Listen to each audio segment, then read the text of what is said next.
Sabe aquelas histórias que tem de tudo? Amor, engano, um drama de família daqueles e no meio disso tudo, uma reviravolta que muda o rumo da história? Pois é, hoje a gente vai mergulhar fundo numa dessas histórias. A história de duas irmãs, Lia e Raquel, que se viram presas num triângulo amoroso bem doloroso, sem nem imaginar que o sofrimento de uma delas era na verdade uma peça central num plano divino que mudaria o mundo para sempre. Vamos começar com essa provocação. Para Jacó, encontrar Raquel foi o seu felizes para sempre. Amor à primeira vista, sabe?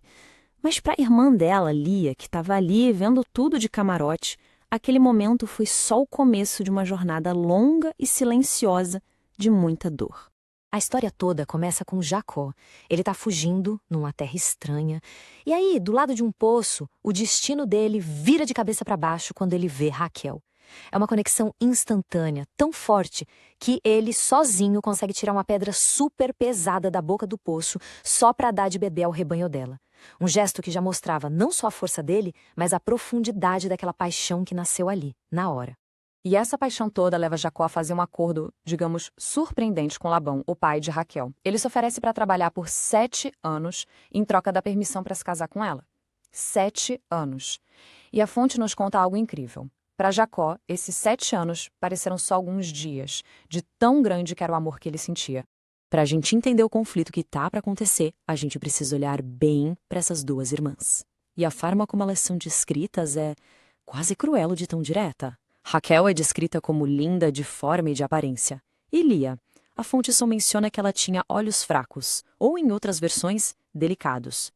Pensa nisso, uma é definida pela beleza, a outra por uma característica física que nem era tão celebrada.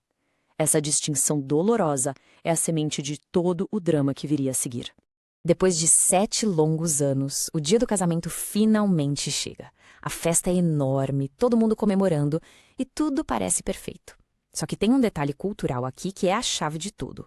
Os casamentos aconteciam à noite e a noiva usava um véu bem grosso que escondia o rosto por completo. Uma tradição que Labão, muito espertamente, usaria a seu favor. Na manhã seguinte, quando a luz do sol entra na tenda, Jacó olha para a mulher ao seu lado e a verdade o atinge como um raio. Não era Raquel, era Lia.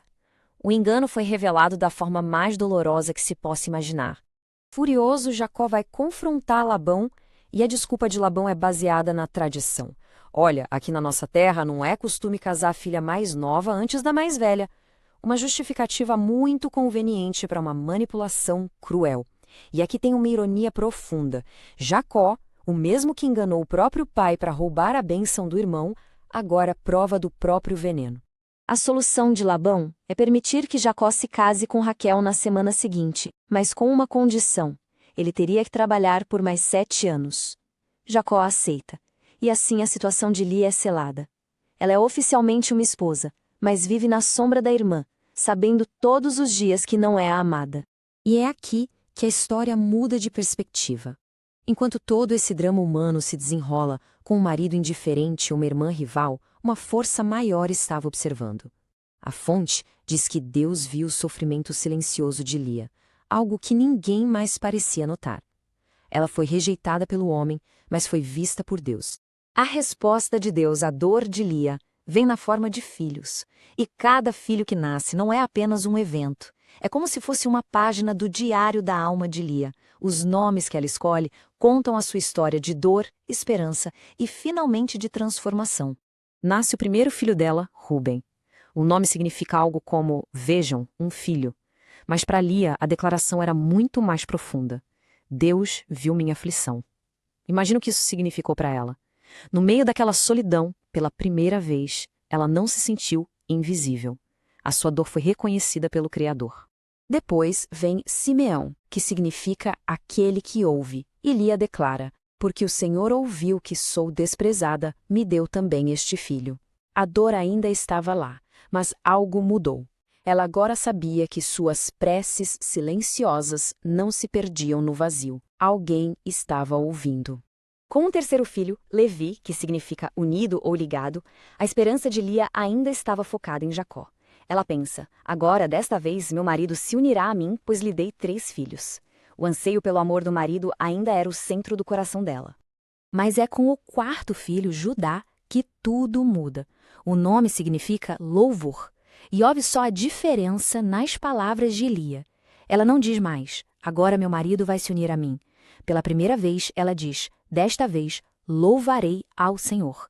A fonte de valor dela, sua busca por aceitação, finalmente se deslocou de um homem que não a amava para o Deus que nunca deixou de vê-la. Essa é a grande virada. E essa mudança de coração não impactou apenas Lia, teve consequências eternas. A mulher que começou essa jornada sentindo-se invisível, rejeitada e sem amor, tornou-se uma figura central na maior história já contada. Esta linha do tempo ilustra o ponto de forma brilhante. Da linhagem de Judá, o filho que nasceu não de uma busca desesperada por amor humano, mas de um coração que transbordava em louvor a Deus, viria séculos mais tarde o próprio Jesus. O plano de salvação para o mundo passou diretamente pelo coração partido e depois transformado da esposa rejeitada. Então, o que a gente pode tirar disso tudo? Primeiro, que o enganador Jacó experimenta o que é ser enganado. Segundo, e talvez o mais importante, Deus tem um cuidado especial por aqueles que o mundo ignora ou rejeita. E por fim, que mesmo em meio aos nossos erros, manipulações e corações partidos, o plano soberano de Deus continua avançando inabalável. E a gente termina com esta reflexão. A história de Lia nos convida a fazer uma pergunta difícil.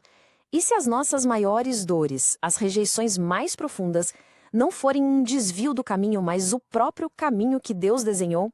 Será que é justamente nas nossas feridas que ele encontra a matéria-prima para construir seu plano mais belo e grandioso? A história de Lia não apenas sugere, mas grita que a resposta é um retumbante sim.